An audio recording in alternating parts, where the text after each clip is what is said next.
Саламатсыздарбы? Менин атым Кубанычбек Тургунбаев. Мен Агрардык университетте Токой чарба жана мөмө жемиш өстүрүүчүлүк кафедрасында иштейм. Ушул жерде кафедра башчысы, айыл чарба илимдеринин доктору, профессордун милдетин аткаруучу болуп иштеп келем. Урматтуу багыбандар, мен силерге бүгүн ушул өрүктү өстүрүү, өрүктү кургатуу, ошондой эле кара өрүк боюнча кыскача билген өзүбүздүн билимибизди айтып бермекмин. Негизинен өрүк бул айтып кетсек адам баласы үчүн өтө пайдалуу, витаминдүү өсүмдүк болуп эсептелет. Өрүк Кыргызстанда бул илгертен бери өстүрүлүп келген. Негизинен өрүктүн таралуу жагы бул Баткен өрөөнүнөн таралган. Негизи Баткен өрөөнүндө азыркы мезгилде дагы жакшы өнүгүп, өсүп, ошо кургатуу багытындагы көп сорттордун түрлөрүн, эски сорттордун түрлөрүн өстүрүп келишет. Андан сырткары Баткенден башка жакта дагы азыр негизи таралган жагы Ысык көл аймагы болуп калды. Ысык көлдүн тегерегинде бул жанакы жаңы түрүндө колдонулган өрүктөрдүн сортторун өстүрүшөт. Өрүктүн сорттору негизинен ушул жанакы кургатууга ылайыкталган. Андан экинчиси бул жанакы жаңы түрүндө жегенге ылайыкталган сорттор өстүрүлөт. Эми ушул өрүктүн таралуусуна токтосок, бул илгертен бери ушул Баткен өрөөнү ушул өрүктү кургатып, ошол кургатылган продукциядан ошону менен үй бүлөсүн багып, сырткы сатууга чыгарып, ошону колдонуп келишкен. Негизи бул Баткен өрөөнүндө өрүктүн гүлдөө мезгили бул март айынын аягы, апрелдин башы болуп эсептелет. Анын гүлдөө мезгили 10 мартка чейин созулат. Андан кийин өрүктүн негизги бышуу мезгили бул ушул Баткен өрөөнүн айтып кетсек, бул башынан жосом июндун орто ченинен баштап июлдун аягына чейин бышып, ошол мезгилде негизги жыйноо, андан кийин ошолорду кургатуу жүрөт. Ал эми Ысык көл өрөөнүндө болсо, бул кечирээк, себеби дегенде ал жак деңиз деңгээлинен бийигирээк, салкын болгондуктан ал жактан 1 ай, 2 айга чейин айырмачылык берет. Негизи Ысык көлдүн тегерегинде бул өрүктүн бышуусу июль айынын аягына туура келип, андан кийин акыркы мезгилдери бул сентябрь айына чейин бышкан сорттору кездешет. Баткен өрөөнүндө негизинен 15 000 гектардан ашык өрүк зардын аянты кездешет экен. Бул жана айтып кеткендей, бул март айынын аягында, апрелдин башында гүлдөп, андан кийин ошол вегетация мезгили уланып, бышуу мезгили июндун орто ченинен, андан ары бул июль айынын аягына чейин ошол жерде бышат. Негизинен булардын бышуусу дагы баягы өрөөндүү зонада эртерээк, андан кийин тоолуу зоналарда кечирээк бышып, ошол мезгилде элдер аны кургатууга жетишет. Мында бир сезондун ичинде ошол Баткен өрөөнүндөгү болжолдуу айтуулар менен ушул өрүктү кургатып сатуудан 2,5 миллиарддан ашык сом иштешет экен. Бул деген өтө жакшы киреше, ар бир үй бүлөнүн жашоо тиричилиги үчүн, ошолордун азыктануусу үчүн бул эң жакшы мөмө жемиш өсүмдүктөрүнүн бирине кирет деп эсептейбиз. Өрүктү чогултуу, кургатуу орточо 2 ай убакытта созулат экен.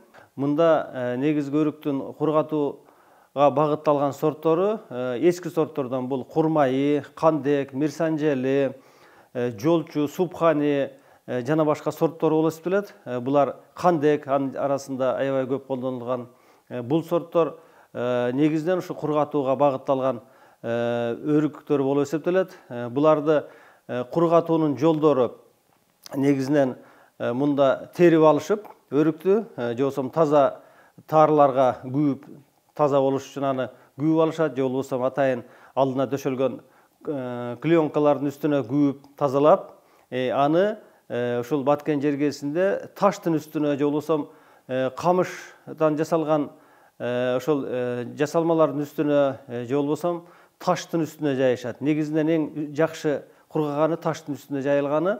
Бул Баткен жергесинде таштарды чогултуп коюшат. Эгер барып калсаңыздар, кээ бир жерде үйүлгөн таштарды көрөсүздөр. Ошол кургатуу мезгилинде аны жайышат дагы, анын үстүнө чогултулуп келинген өрүктү жайышат. Ал өрүктү 3 күндүн ичинде ошол жетилет. Жетилгенден кийин кайтара ошо таштын үстүнөн терип чогултуп алышат дагы, аны ичинен данегин бөлүшөт. Кээ бир сортторду бөлүшпөйт. Бул жанакы айтып аткан кандек сорту, бул ошол өрүктүн башында эле кургайт.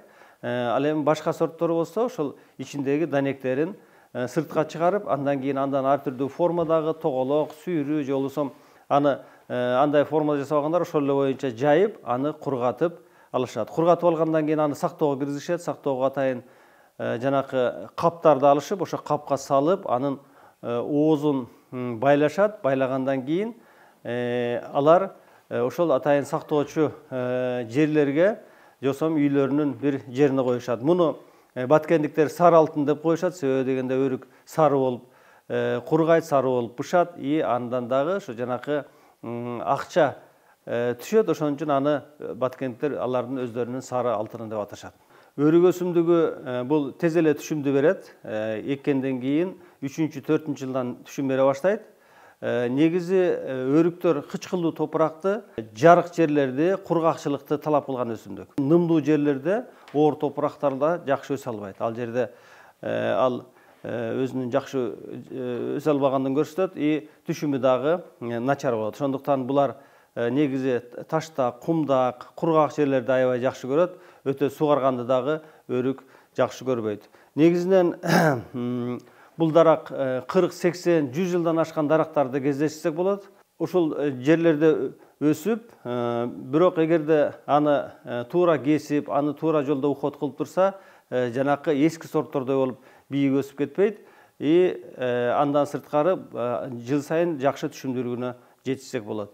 Негизинен азыркы мезгилде биз баягы илгери өрүктү данегини улап жүрсөк, азыркы мезгилде илимдин өнүгүүсү менен бул өрүктөрдү клондук тамырларга улап калганбыз. Ошо клондук тамырларга улоо жолу менен өрүктөрдүн өтө бийик эмес, орточо, жапыз өскөн өрүктөрдү алып өстүрсөк болот. Бул деген жанакы аянтка өрүктү тигүүдө эгерде мурун тиксек 6-5 же болбосо 7-5 тигип жүрсөк, 1 гектарда 300 болсо, азыр болсо 700-800 түпкө чейин 1 гектарда өрүктүн түбүн батырсак болот. Бул деген жанакы өтө бийиктен өрүктү терүүнүн жумушту азайтат. Ошондой эле жанакы агротехникалык жүргүзүлгөн жумуштарды азайтып, аларга жанакы аларды кароо бир топ жеңилдейт.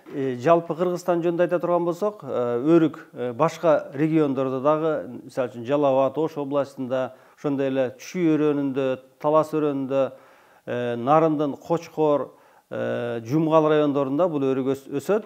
Негизинен ал жерлерде жакшы түшүм берип, ушул топурактарында өсөт. Бирок кээ бир жанакы климаттын катаалдыгына жараша өрүк эрте гүлдөгөндүктөн кайтып келген сууктардан үшүп калат. Ошондуктан бул маселени эске алыш керек.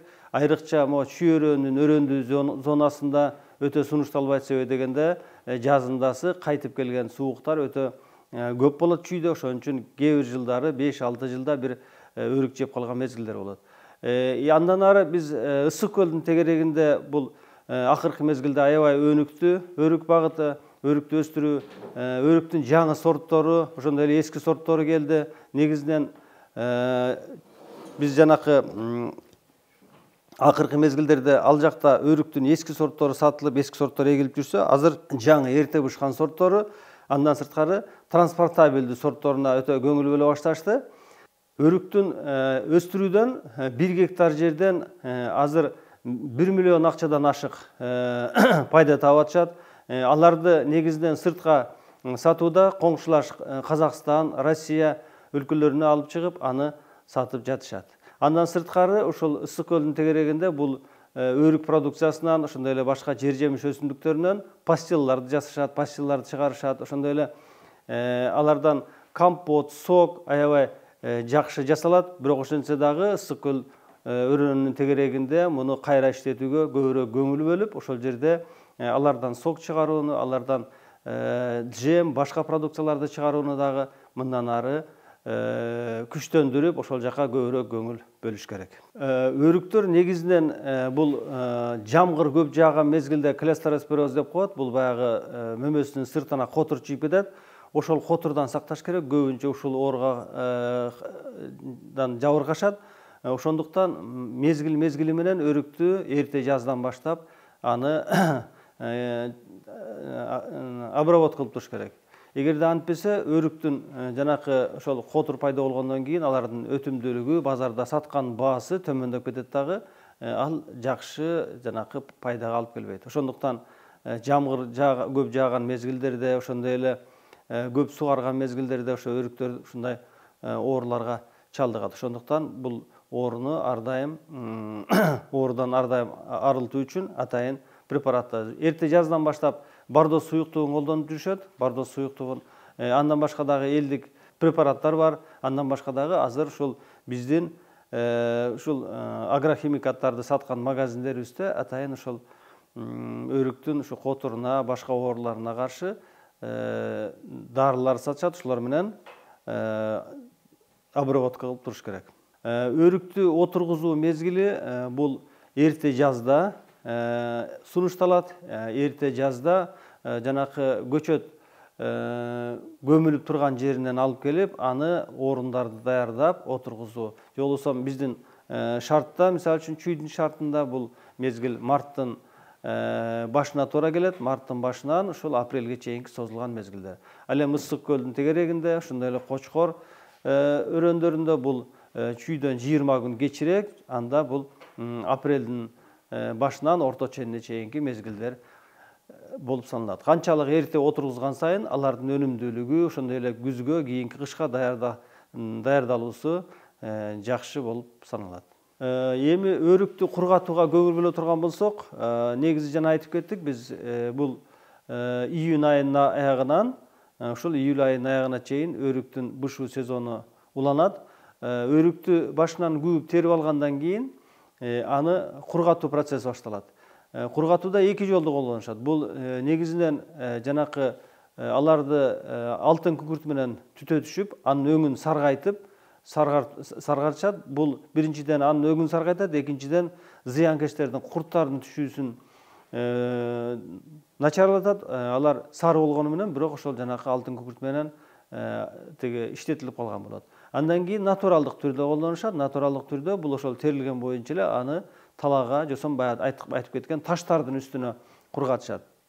Негизи адам баласынын колдонуусу үчүн ошол жанакы кадимки табигый түрүндө кургатылганы жакшы болуп эсептелет. Буларды кургатууда негизинен жана таштардын үстүнө жайгандан кийин 3 күн таштын үстүндө калтырат экенбиз. Андан кийин аны ошол жанакы кургачуу жерге алып көчүрөт экенбиз. Анын ичинен кээ бир мезгилдерде данектерин сыгып чыгарышат. Ал данектин ордуна чагылган данектин ошол данегин салышат. Кээ бир жерлерде аны ошол эле бойдон кургатышат. Кургатуунун жолдору ушундай ошол жанакы дыйкандын өзүнүн көз карашына болот. Эгерде баасы анын жакшыраак чыксын десе, ага жакшы форма берип, ичине жанакындай данектерди салып, ар түрдүү ыкмалар менен кургатышат. Бул